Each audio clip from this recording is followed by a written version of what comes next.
Hi, everyone. I'm Claire. And I'm Alex. Many of you have probably seen this duo before. Maybe it was just now watching us rehearse outside. But we only have 20 minutes. We're covering a lot, and we will rush through some things. But with that, let's dive in. Yeah, so I know we have a big audience here from very diverse backgrounds, but just to level set, how many of you in the room feel like you're an AI expert and have actually built with some of this AI? Okay, great. I know we have a lot of founders. And then how many of you have heard of ChatGPT, have used AI in some of your work, but still don't know what's happening? Yeah, and I think that's the majority of a lot of us. So that's what we're here to discuss for the next 20 minutes. So before we get into all things AI, I want to take a step back and go to 1973. Scientific American publishes a study where they measure the locomotive efficiency of various animals.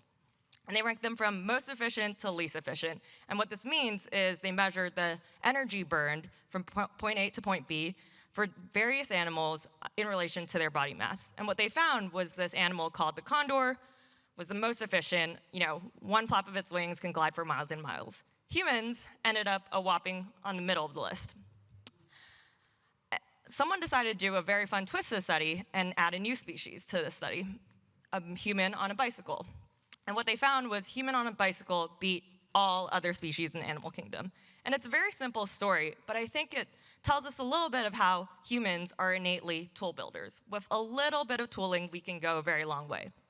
And Steve Jobs actually referenced this story a lot in his early days of Apple. He often likened the computer as the bicycle for the mind. And so we're excited today to explore if computers are the bicycle for the mind, what will AI become? Fast forward today to 2023, AI has captured public imagination. And today we'll explore everything from fun demos of cool companies in the space and discuss what this means for education and future work. So in the last century or so, every 20 or so years, we've seen a massive platform shift. You've got the rise of personal computing, the release of the internet, and the widespread adoption and shift to mobile. And today, we are in one of those platform shifts.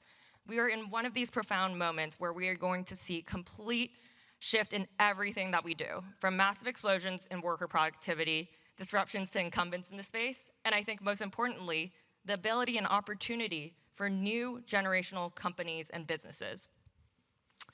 Okay, but this didn't just happen overnight, right? This has been in the works for a long time. AI has come a really long way, and Michael mentioned this earlier, it's actually like air, right? It's in everything we do right now. Anything from the Face ID on your iPhone to when you're using Google Translate, AI is really everywhere. And it's been improving at an exponential pace. But just to take a step back and level set, and for my technical people here, this is a massive oversimplification, but what AI is really rooted in a machine learning concept called deep learning, which is essentially multi-layers of neural networks that try to mimic the way our brain works.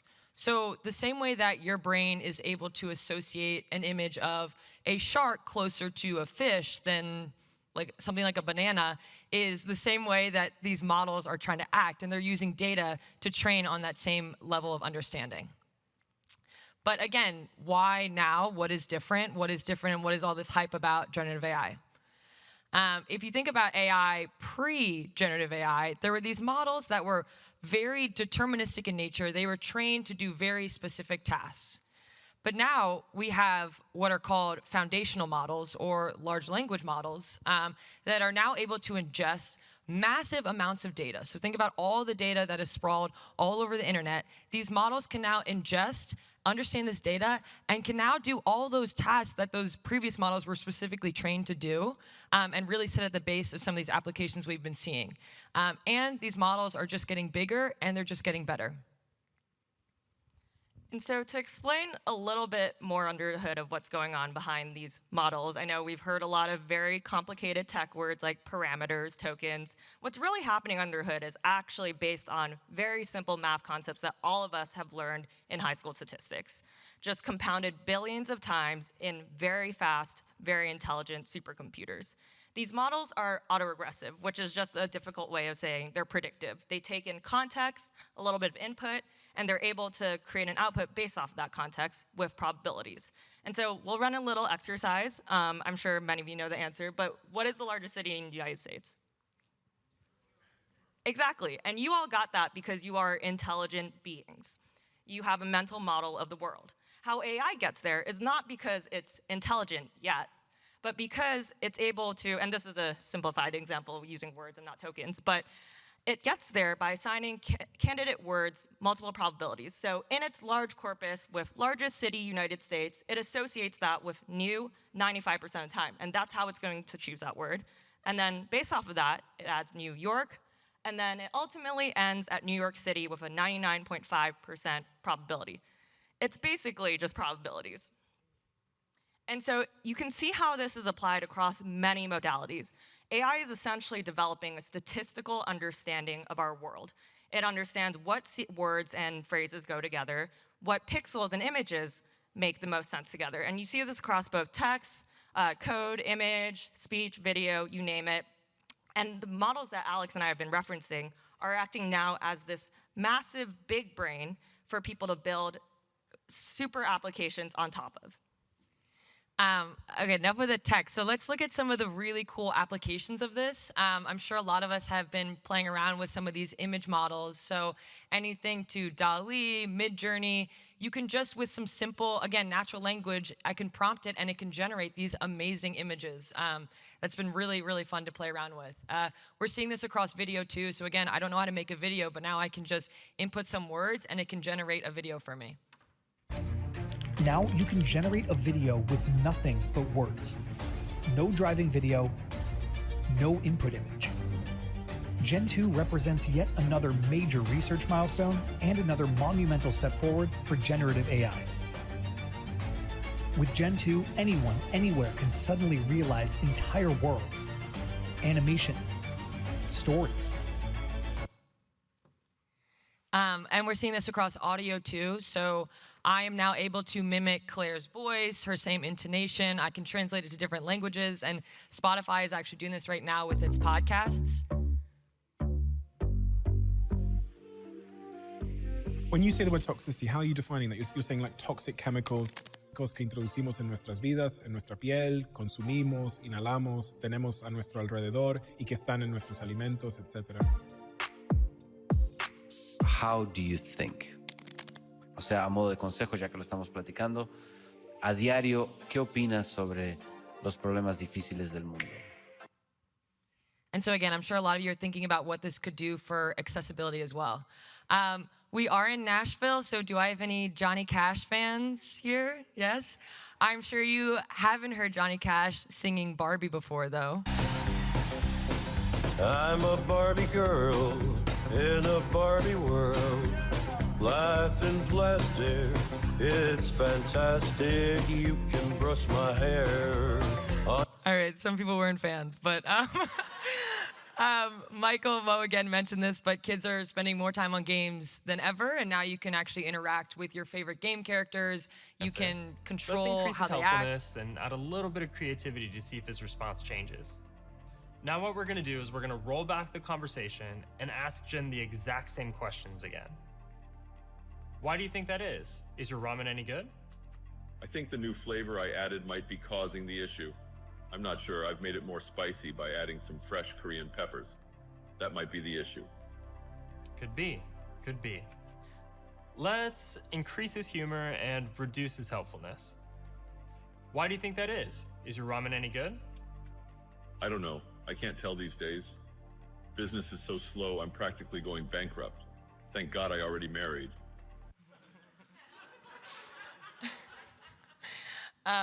And then actually a very recent development, ChatGPT is actually now multimodal, meaning you could input any image into ChatGPT, ask it any questions based off the image. So anything, like if you're like me and you kill every single plant you own, you can input an image of the plant and say, how do I take care of this? So again, so many different use cases. So for all of us in this room, what does this actually all mean for our work? Well, one, very simply, it means that any of us can now be content creators. It means that with very little effort, including just putting an input prompt, we can now create images, videos, audio, and you can combine these modalities to even create full video games. With, for example, Roblox AI's assistant, you can actually create entire immersive environments with just prompting and not even needing to know any code.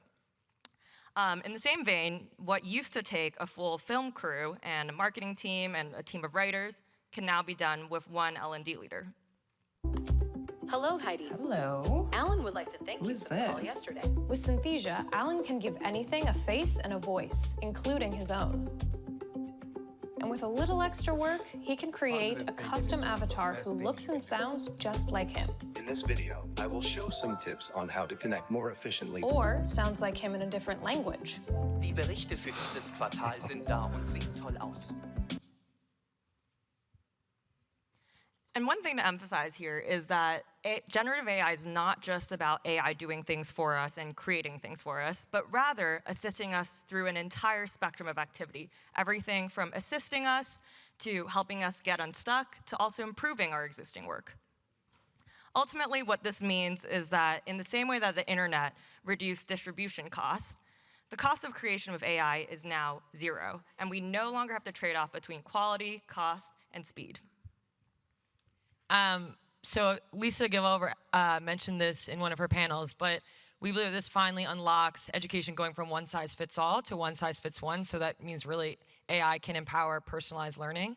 So again, why do we use the same quiz, test to assess learners when they're actually very individual in nature? So you can still adhere to the same learning outcomes and same curriculum, but can actually have adaptive learning that can cater to a learner's preferences, progress, and we're already seeing this applied through many different tools. So again, I can customize a story that still adheres to the curriculum, but is a Superman story if the kid really wants to read the story based on what he loves. So again, it's really building AI that knows you. So Google came out with Project Tailwind, which is actually also Notebook LM now, that has the context of all your different notes that is within Google Docs and can help you connect the dots, and you're able to have real conversations and ask questions about it. And we're seeing this in the enterprise as well with many different enterprise search tools that allows you to access all the data that sits within disparate platforms. Another big part of this platform shift is the ability to now talk to machines. So if you look at our history of interacting with machines, it's largely been pretty unnatural in the sense that, we've had to use keyboards, mouses, and it's gotten better where we've now had touchscreens, VR, AR, and the ability to use Siri and Alexa. But for the first time ever with AI, we now have the tech to interact and talk to machines like we would with humans. And that means that every learner or professional will have 24/7 access to their own personalized tutor, therapist, coach, mentor, you name it. For example, a company called ASI is building your AI learning companion. So not just ChatGPT to answer your questions, but rather a learning companion that plugs into your school content, knows exactly what classes you're taking, and is able to guide you through your learning journey. Another company called UpLimit, which builds a learning tutor embedded in your course learning journey. And it's an AI that's contextualized to where you are in that learning journey and to that content. And a company called Speak, for example, that tackles that last mile problem in language learning of fluency. It gives you an unjudgmental, low cost, always available speaking partner that you can access anywhere, anytime. And before that, actually, we want to show a quick video of this company called Chiron as well. For this next question, I'm going to pass you off to my AI assistant. What is the relationship between the biodiversity of an ecosystem and its stability? I think that a diverse system will likely be less stable because there are too many moving parts. Your assumption may seem intuitive, but remember that biodiversity refers to the variety of life in all its forms. This includes the diversity within species, between species, and of ecosystems. Can you think of why having a wider variety might actually contribute to... And I think what's exciting about this is the fact that you are now able to essentially scale your best experts and best teachers in a one-to-one format for all your learners. I mean, this is kind of already here, but there's going to be an AI co-pilot for every single role that really allows workers to leapfrog in terms of productivity. So I'm sure many of you have heard of GitHub Copilot, but it is essentially a co-pilot for software engineers, coders, been around for a while, but what's really exciting is they actually just hit 100 million in revenue, which is, I think, a massive signal just to show how much value some of these tools are adding to workers. We're seeing this for teachers as well, an AI teacher co-pilot called Magic School. Think about how much stress and burnout teachers are going through right now. And so can you actually leverage the power of this AI to create tools that are specifically catered to teachers' roles? Think about lesson generation, quiz generation, writing IEPs, all of those tasks that take so much time. Can you save teachers time with some of these tools? A platform, Dewey, as well, that also in a similar vein acts as like a data science co-pilot for teachers and for administrators and educators. So think about all the data that sits within institutions. Can you leverage generative AI to create a platform that allows, again, administrators, educators to access this data and to really make data-driven decisions and ask it questions or anything like that? So there was a study done by BCG that showed that workers had massive gains in productivity from using these AI tools. But what was really interesting is that the workers that saw the most gains were the lowest skilled workers. So you can think of generative AI as actually acting as this great skill leveler for workers. So again, there's a lot going on right now. How are organizations actually adapting to this moment? I think it's a pretty mixed bag. There are a lot that don't know what's going on. Some are discouraging their workers from using these tools around data privacy or other issues. But I mean, workers are savvy and they understand the value that these tools are going to provide, so they're finding ways to use it anyway. And so the roles that are actually seeing the most impact from generative AI are more of those digital roles of cross sales, marketing, software engineering. But again, these roles aren't being automated away. And maybe there are certain tasks that are being automated away, but it's really these workers are being augmented or supercharged. And again, this is a familiar cycle where technology does displace certain tasks, but it ultimately ends up creating a lot of different new skills and new roles. And I think it's a massive opportunity for everyone in this room to focus on reskilling and upskilling workers to meet this moment. So the organization of the future is really going to be one that is powered by AI, and knowledge and data will be disseminated and roles won't be so clearly defined, and workers will be really supercharged and accelerated by these powerful tools. So we've seen a lot of what I would even consider magic in the last 20 or so applications. But it's important to know that AI is not necessarily the right tool for everything. And in many ways, AI is a reflection of humanity's worst qualities. It's prone to hallucinations, as most of you have heard of, and we know why, because it is a predictive engine building upon probabilities. Often, it's a model that's based on a garbage in, garbage out model, which means that what you get as an output is largely dependent on the training data that you give it.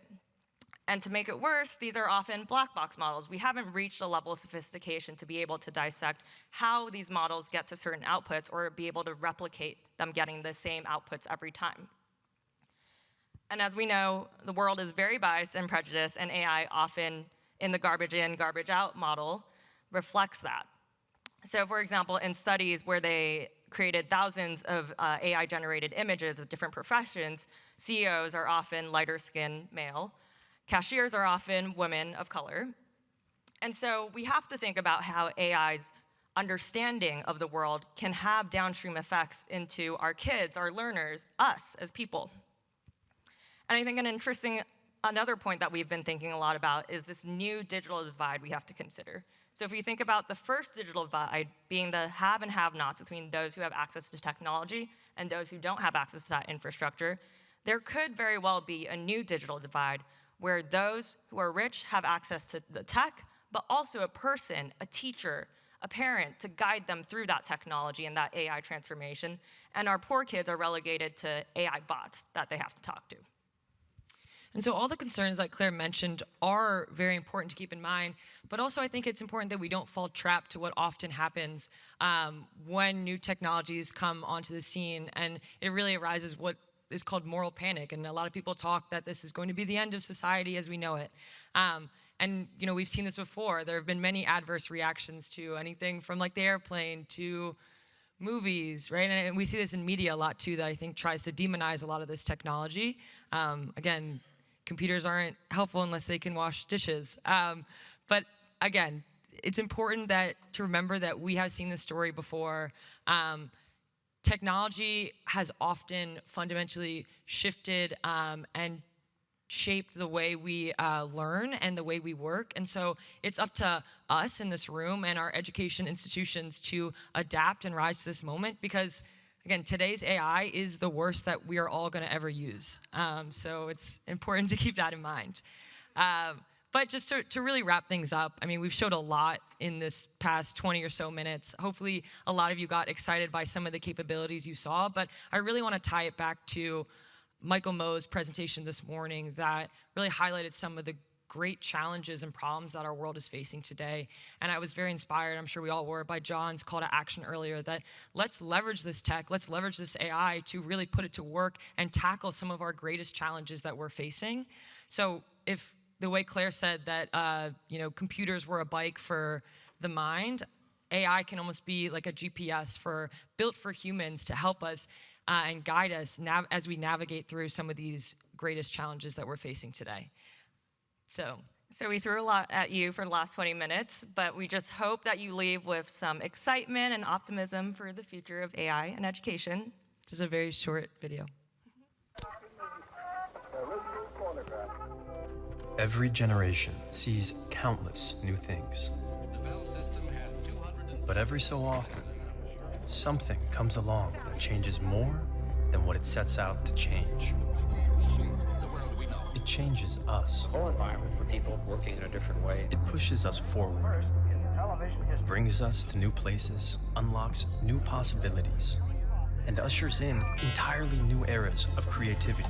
It seems like there's a big party going on these days. Everybody's saying, what's your email address? What's your email address? It changes the way we think, the way we see, the way we experience, express, and share the world around us.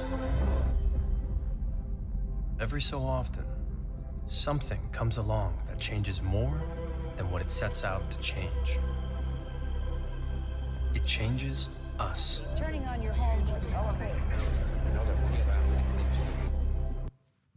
Awesome. Thank you.